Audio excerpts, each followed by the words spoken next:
This is Trax FM, and it's time for Face to Face with your host, speaking to today's panelists. Face to Face, exclusively on Trax FM.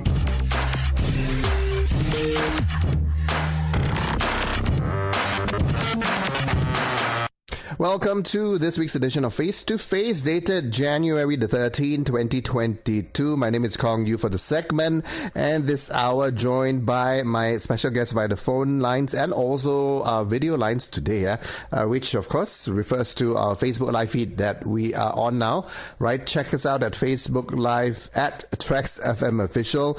If you'd like to post a question, for example, if you comment to share with us, that's the best way to actually participate, yeah? In the meantime, if you are listening to us via the radio waves, well, welcome to the segment today. We're talking about being smart now. From what perspective? In terms of financial planning, right? Making sure that on the overall and the general basis that we have done our part to make sure we are as financially secure as possible. But more importantly, these days, with the rapid changes and also with the rapid developments into the future, that's something that we need to have a handle on. And also, in lieu of a couple of major events in very recent months, right? Floods, for example, the COVID pandemic over the course of the past 2+ years. We actually need to be much more intelligent when it comes to financial planning, right? So here to share her thoughts with us today, the founder and CEO of the Center for Research, Advisory and Technology, otherwise known as CREATE, Yeen is with us. Good morning. Good morning, Kong Yu. Good morning, everyone. Good morning to you, and thank you so much for being with us. We appreciate you taking time out, right? And also sharing with us your thoughts on today's topic and other perspectives as well. Okay, so let's just begin right at the fundamentals, isn't it? How do you see in smart financial planning? What constitutes that? Well, it all depends on who we are speaking to and who are our audience. If we speak to a student or a young adult or a fresh graduate after university of, let's say, between 1 to 3 years or even 1 to 5 years, I would say the life considerations, life events of a young adult or a fresh graduate would be very different from someone who are starting a young family. Right. So in today's world, most of the time, young adults graduate from university at the age of 23 or 22. And then I would say if they are lucky enough to find or to land themselves in an employment almost immediately, then I would say the first 3 years of going into employment would be the beginning of their life, like real life, to be independent. If whatever the first salary that they are drawing is sufficient for them to cover their expenses, to be able to live alone in a big city. And I'm actually referring this, targeting this to urban dwellers, meaning to say kids, or I shouldn't use the word kids, young adults who come from Kelantan like me, or come from Kedah, come from Sabah. When we want to set a footing in a big city like Kuala Lumpur or even Johor or even Penang, like the bigger urban cities in the country, we actually need to reboot our life in many ways. One, we need to take care of housing. 2, we need to take care of transportation. 3, we need to take care of our 3 meals a day. And I would say that these 3 are actually the most basic of a life of a human being. But today, we still have the data commitment, the phone lines commitment, the mobile and all that.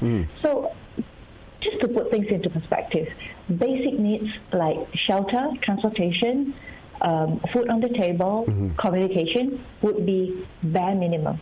And don't forget, many people have their PTPTN loan to pay back to.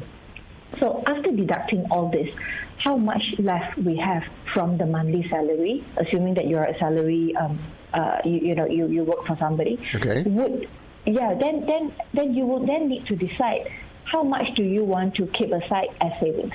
And savings means no matter what happens, you're not going to take it out until it is an absolute emergency.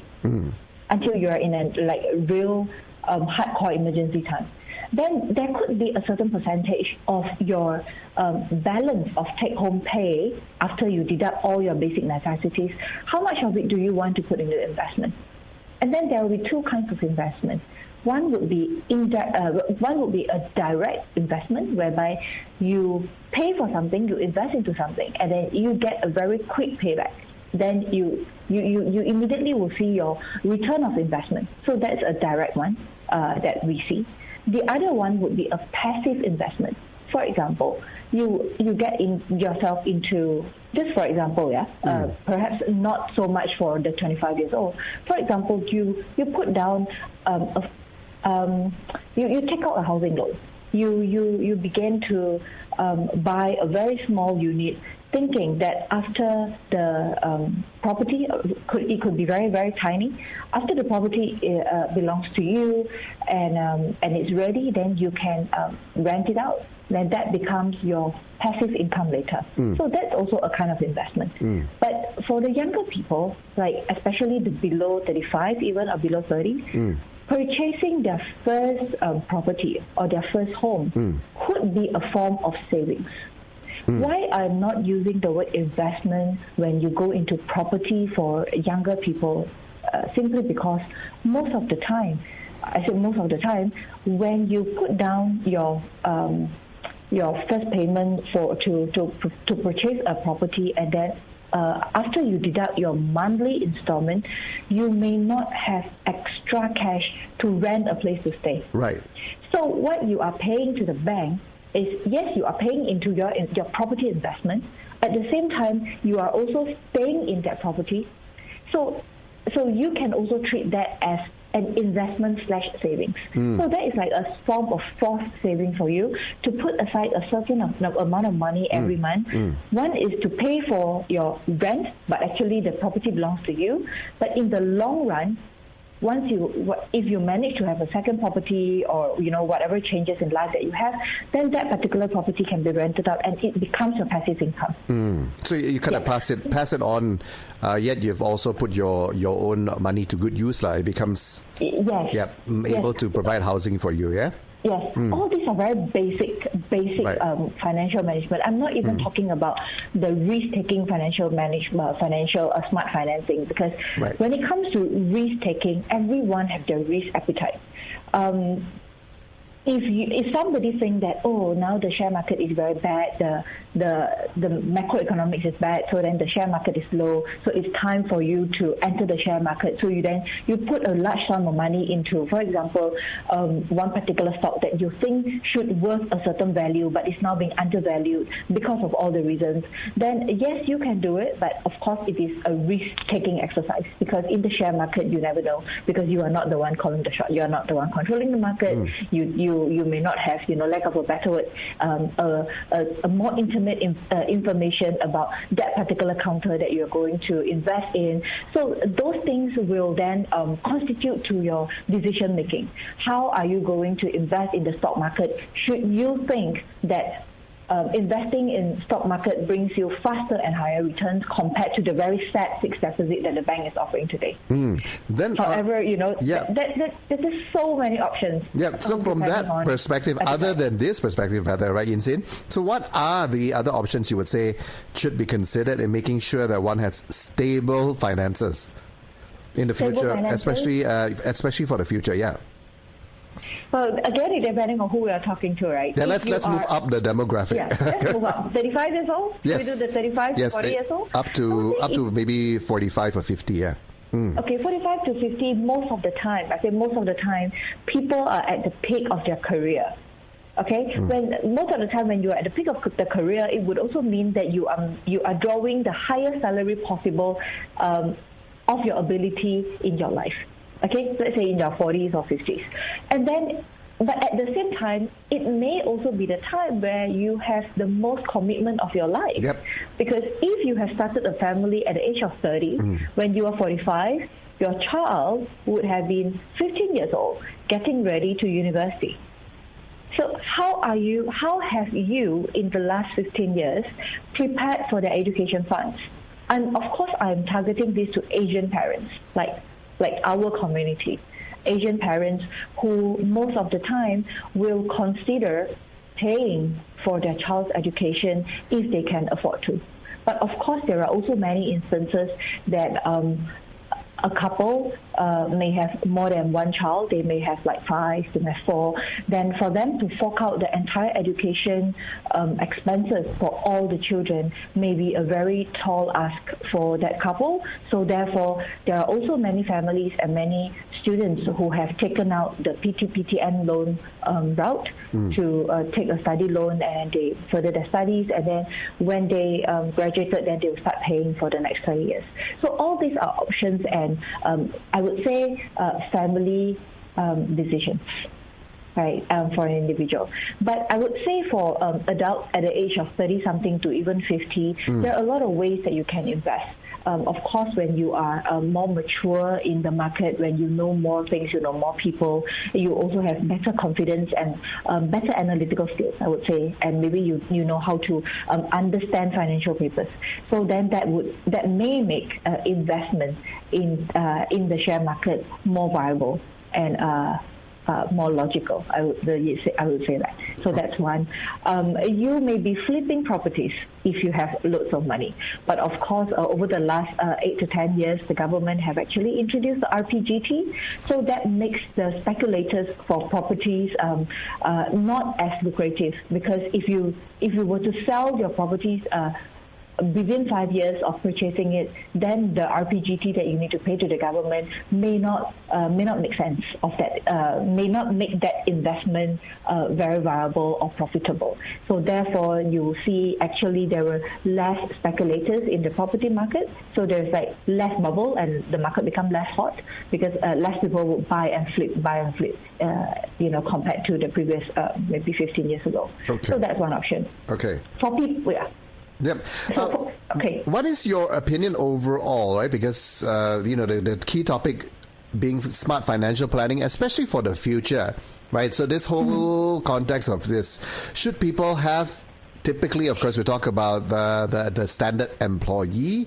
They'll be relying on the employee's provident fund, right, EPF, right, for post-retirement and so on. What is your opinion on this whole classical way of ensuring that there's enough savings to sustain a person during retirement? Is that something that is still very much so needed, or are there any other ways to actually, in a way, say, sustain life for a person post 50s and maybe 60s into old age?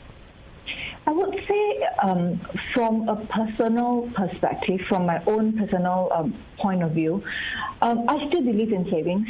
But if we are speaking to somebody, an urban dweller, let's say a father of 4, a wife not working, assuming that he's drawing a salary of 5,000, or let's say just 6,000, right, with a family of 4, it is really not easy for this family to sustain. What more to say savings? Because it's going to be hand to mouth every day. You see, assuming that a person makes a salary of 5,000, the take home could be, let's say, 4,000 after deduction of everything. Let's say just 4,000 take home, okay? How much is the rental? How much is the transportation? Kids going to school? They have to feed the child. There will be insurance to be paid, more or less. There will be some form of insurance for most of the families in Malaysia today.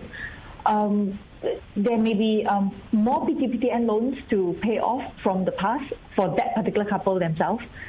And they may have to also begin to support their elderly parents and family members. So really making 5,000 and a take-home pay of 4,000, let's say a take-home pay 4,000 in Kuala Lumpur to feed a family of 5, it's very, very tough.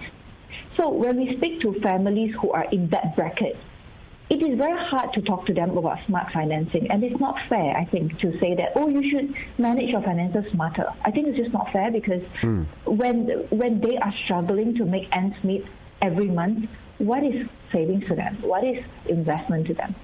When they struggle to buy a laptop, or to buy a laptop for the 3 kids to share. Right. Don't talk about one laptop each, or one notepad each. So in other words, actually, what you're saying is that it's not even having enough for sustaining retirement per se, but it's actually even just having enough that is the challenge And perhaps Yes. maybe the answer lies in actually increasing the income and the revenue.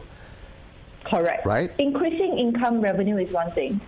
I would say smarter consumption patterns or Okay. smarter. I think I was actually thinking about this very hard over the last half a year actually about if a person has no other way to increase their revenue or earnings, assuming that I'm already working full time, with my ability, I'm only able to earn 4,000 a month. And I'm so hardworking. I drive a Grab after work. Okay? I sleep 5 hours a day. I have done everything I could to maximize whatever I can make with my two hands and one head and one body. And if I still am not making enough for savings, don't talk about investment when you have no savings, yeah? What am I going to do? I think the only thing to do is to cut back on expenses. Let me give you some example on how expenses can be cut, which we may think is small, is very petty, but if you put the amount together in the long run, it is quite a substantial amount of money. An example, for a guy who smokes, assuming that you smoke, I don't know how many cigarettes, let's say just 5 ringgit a day. Okay. Per month is 150 ringgit. Okay? Assuming that you eat out every day, and assuming that you spend 8 ringgit on a plate of mixed rice or chicken rice, 8 ringgit, I'm going on the very standard, standard already, 8 ringgit. And if you can cut back on the 250 drinks, like your teh tarik, your whatever, assuming that it's 250, you cut back on that drink. Because I cannot ask you not to eat, you see, but I can tell you don't drink because you bring your own water. Right. You cut back on the 250 a day, you work for 26 days, that is a small amount of money. You times 12 months, that is something that you can see. So cigarettes is one thing. Drinks when you eat out, the beverages. Assuming that you go out with your friends, your colleagues, after a long week, you have a beer or you end up having 6 beers, 6 drinks. Maybe you cut back on, you still go out with your colleagues because you need to have that kind of social life. Cut back on your consumption. Because you still you still hang out with people, but you don't have to spend 300 ringgit in a night. Okay, so the bottom line is really squeeze the ways, the expenses out, yeah? Correct. Then how do you tie this to people who classically, okay, let's say fast forward into the so-called retirement age, even though I personally am not an advocate of retirement per se, regardless of age, because I feel that every category, everybody can still contribute, yeah, even though it's not physical at an older age, isn't it? So EPF, what's your view towards the way that we view it, right? Especially for employees, right? Because that's what they normally would rely on post-retirement in terms of life sustenance. Plus lah. Hopefully there's a little bit of investment here and there and other side income during that phase of life. What's your view on the EPF overall as a fallback for retirement or during retirement? I actually I am a believer of EPF actually because if you look at over the years, the interest, the annual interest that EPF gives to subscribers like you and me are actually way above what FD gives to us. But of course, it all has to depend on whoever is the government who will smartly invest the EPF funds and don't issue bonds unnecessarily and take our EPF money to go spin somewhere else. If our EPF funds are in safe hands, EPF is actually a pretty safe option, and I would say because it is forced savings coming from your employers and yourself, you actually get more out of it. Instead of asking you to put aside 400 ringgit in your, in your little kitty at home, maybe you can't do it, and you'll be tempted to spend the 400 this month and then take out another 400 next month to buy a new phone, to buy a new motorbike, and things like that. People tend to do that because when it comes to wants versus needs, want is actually quite a devil in today's society. Because when you see other people have something, you may want to have something. Yeah, it's a consumerism world. Everything is meant for you to part with your money to be part of the world.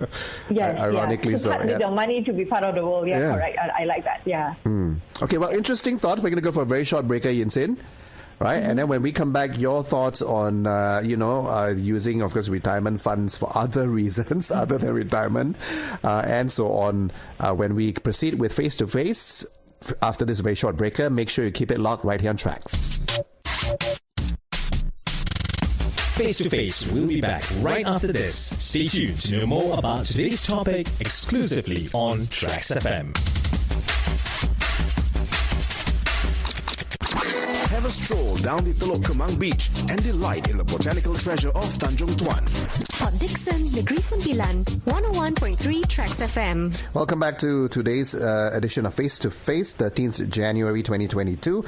I'm speaking to the founder and CEO of the Centre for Research, Advisory and Technology, Create, Ms. Yeen with us, talking about smart financial planning for finances throughout one's phases of life. The EPF being an important tool for savings for all that's in some form of employment in Malaysia. And also, Yeen, now touching base on the recent past couple of years with the pandemic, and then with the recent couple of months, the floods and so on, that's again, it's like an extra whammy coming to destabilize all of us in Malaysia. With the floods, and then with the huge losses of property and in some cases also lives, we are faced with the dilemma of needing funds to recover from these incidences.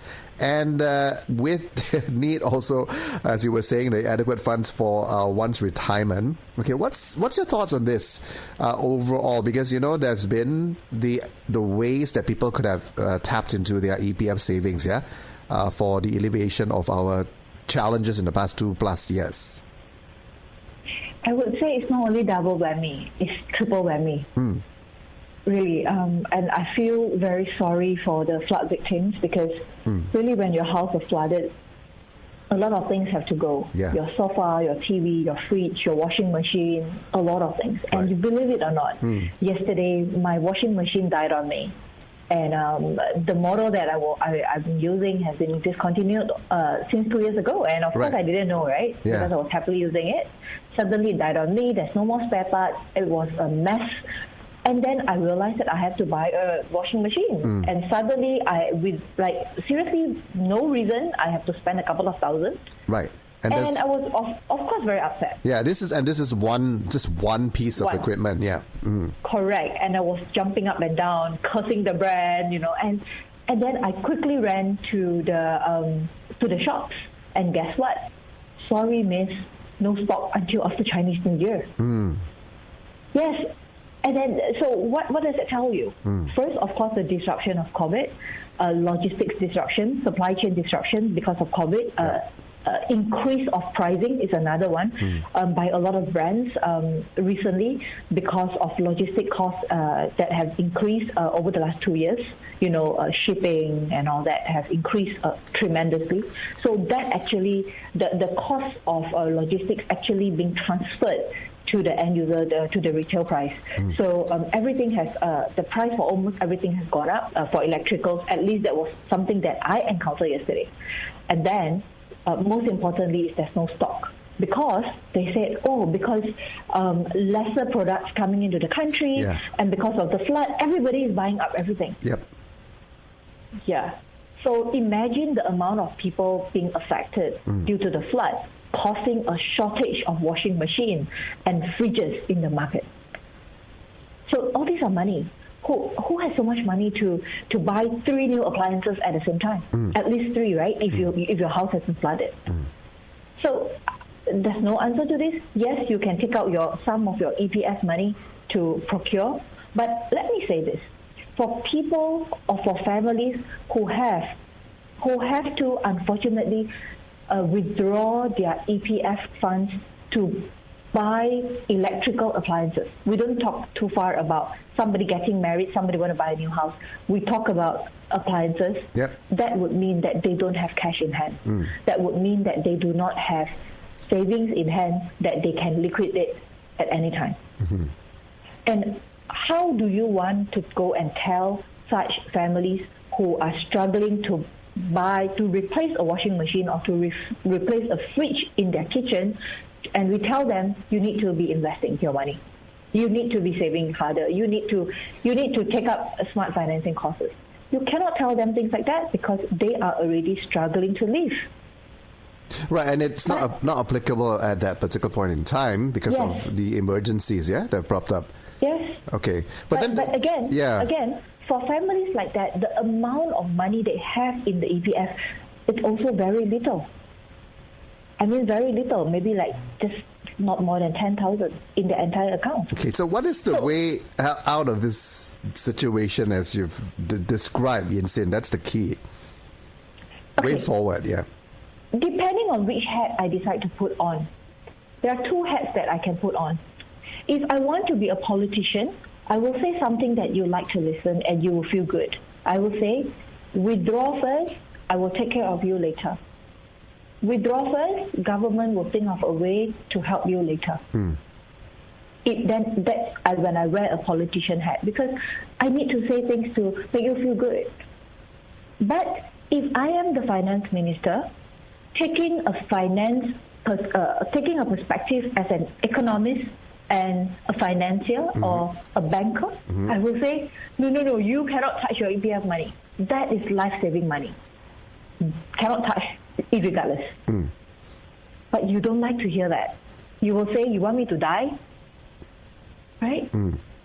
So it all depending on who is saying this, who is the target audience, and what's the emotional state during that time. So there's really no straight answer to this. It all depending on who you're talking to and who are you. Right. So it's perspective, right? At the end of the day, are we talking about the unfortunate victims of the floods, for example, or talking about just the people who were not affected by the floods but generally affected by the COVID, like you and I both, and many of the other listeners? Not an easy question, but I would say that the finance ministry has decided correctly, would you say, in the recent announcement or statement by our finance minister? I would say the finance minister has made a very responsible statement.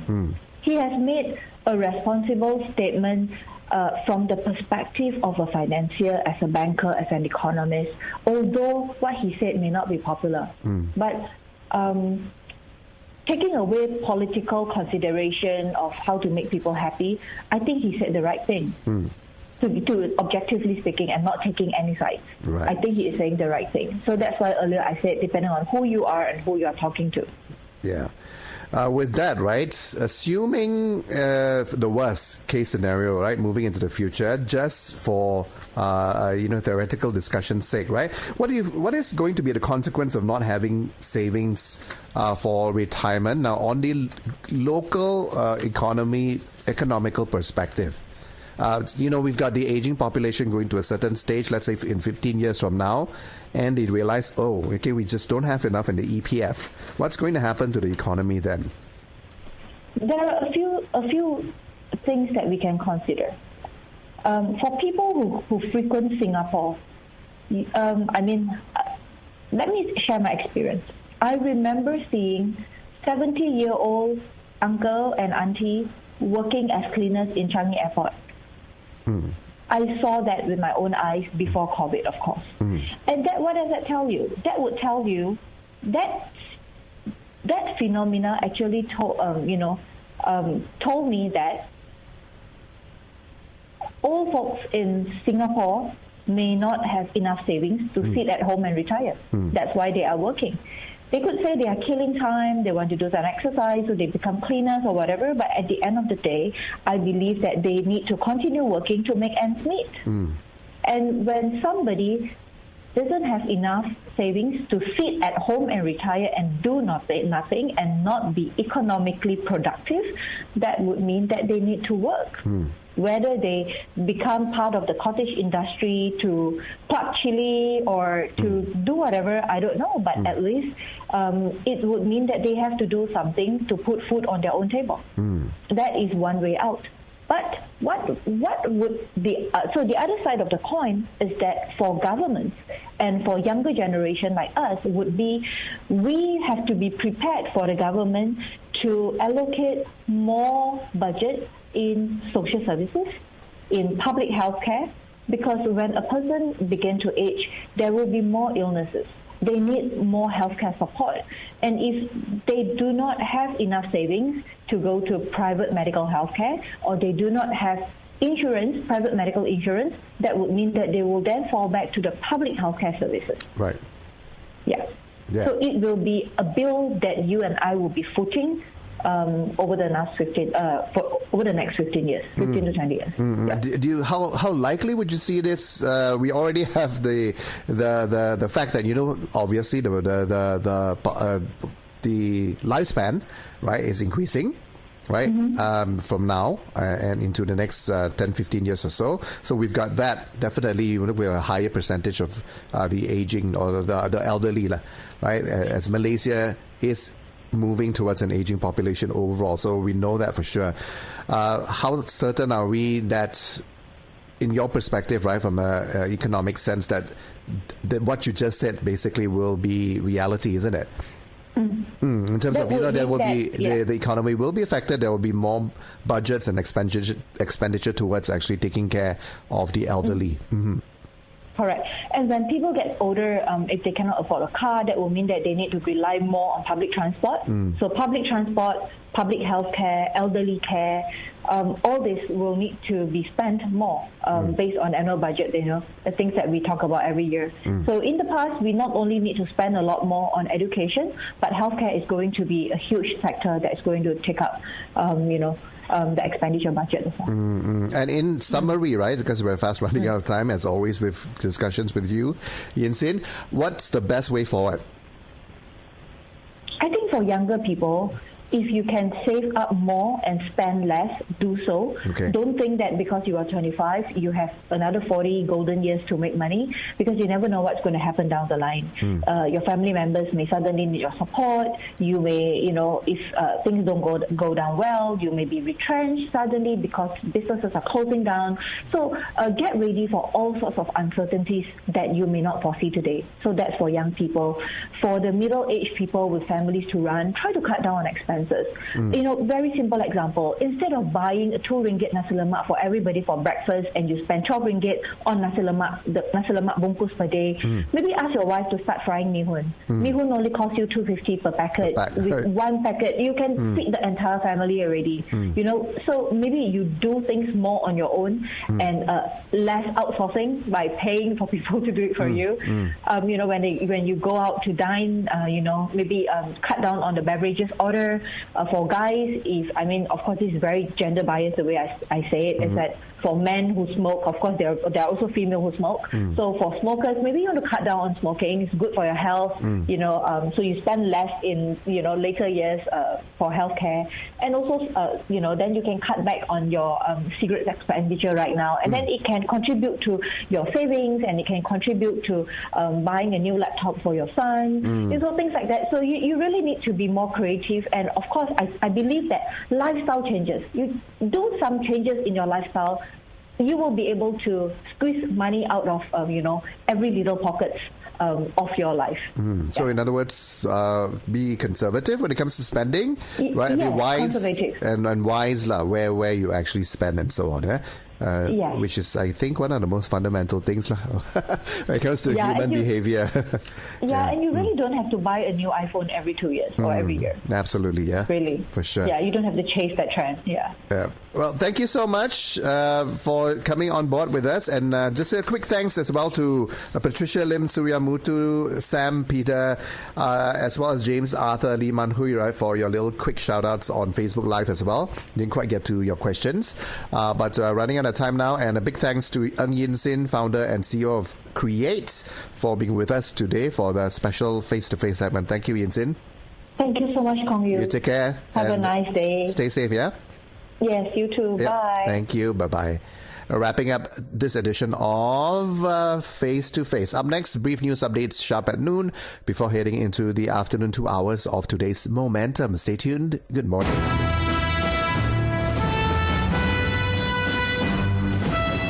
That's all the time we have for today's Face to Face. We'll be back next week with your host speaking to the panelists discussing interesting topics.